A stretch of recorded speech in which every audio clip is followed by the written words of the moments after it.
સુરતમાં ગુનેગારો બેફામ બની રહ્યા છે, કારણ કે રોજે રોજ હત્યા સહિતના બનાવો સામે આવી રહ્યા છે। ત્યાં દિવાળી પહેલાં જ કારખાનેથી ઘરે જઈ રહેલા રત્ન કલાકારની બાઇક પર આવેલા હત્યારાઓએ ચપ્પુના ઘા ઝીકી નિર્મમ હત્યા કરી નાખતા પોલીસ દોડતી થવા પામી છે। તો હત્યા કરી ભાગી છૂટેલા હત્યારાઓમાંથી એકને ક્રાઇમ બ્રાન્ચની ટીમે ગણતરીના કલાકોમાં ઝડપી પાડ્યો છે। સુરતમાં યુપી બિહારની જેમ આવી હત્યાની ઘટનાઓ ખૂબ જ બની રહી હોય, થોડા દિવસે હત્યાના બની રહેલા બનાવ લઈને પોલીસ સતત દોડતી થઈ છે। સુરતમાં એક રત્ન કલાકારની દિવાળી પહેલા જ ઘાતકી હત્યા કરાતા ચકચાર મચી જવા પામી છે। વાત એમ છે કે સુરતના કાપોદ્રા વિસ્તારમાં આવેલા હિંમતનગરમાં મોડી રાતે રત્ન કલાકારની હત્યા કરાઈ હતી।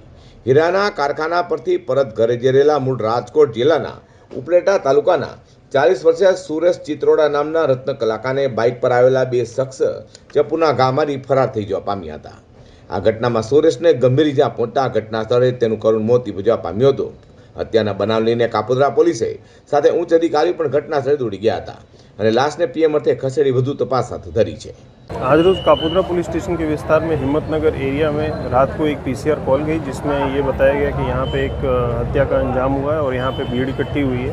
इसको ध्यान में रखते हुए तुरंत ही यहाँ पे जो लोकल पीसीआर है वहाँ पे पहुँची और यहाँ पे पीआई, एसीपी, डीसीपी सारे हाजिर हैं और लॉ एंड ऑर्डर कोई सिचुएशन हमने सब कुछ कंट्रोल किया है। और घटना की विगत ऐसी है कि एक इंसान जिसकी उम्र 40 साल है, जिसका नाम सुरेश चित्रोड़ा है, जो कि मूलतः जूनागढ़ का रहने वाला है और ये हीरा घसने का काम करता है। और इसकी हत्या दो लोगों ने की है जो बाइक पे बैठ के आए थे। अभी इस पर पूरी जांच पड़ताल चल रही है। घटना की अंजाम दिए हुए सिर्फ 20-25 मिनट जैसे समय हुआ है।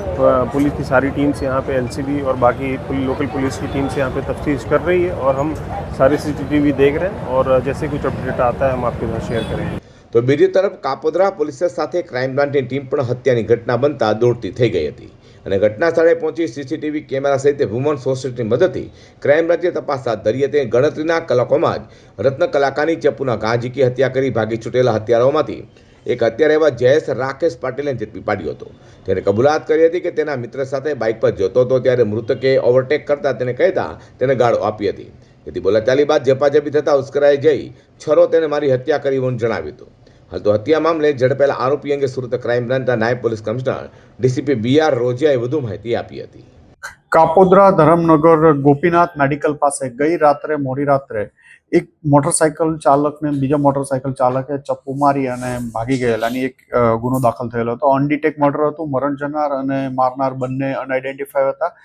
સ્થળ ઉપર વિઝિટ કરી ક્રાઇમ બ્રાન્ચની ટીમ લોકલ પોલીસ વગેરે દ્વારા ખાતરી કરતા મરણ જનાર સુરેશ પ્રેમજીભાઈ ચિત્રોડા કરીને છે, જે કાપોદ્રા વિસ્તારમાં જ રહે છે અને અંદાજે 40 વર્ષ જેટલી એની ઉંમર છે અને હીરા ઘસવાનો ધંધો કરતા હતા અને કોઈ અજાણ્યા ઇસમો મોટરસાઇકલ લઈ અને મારીને નાસી ગયેલા હતા।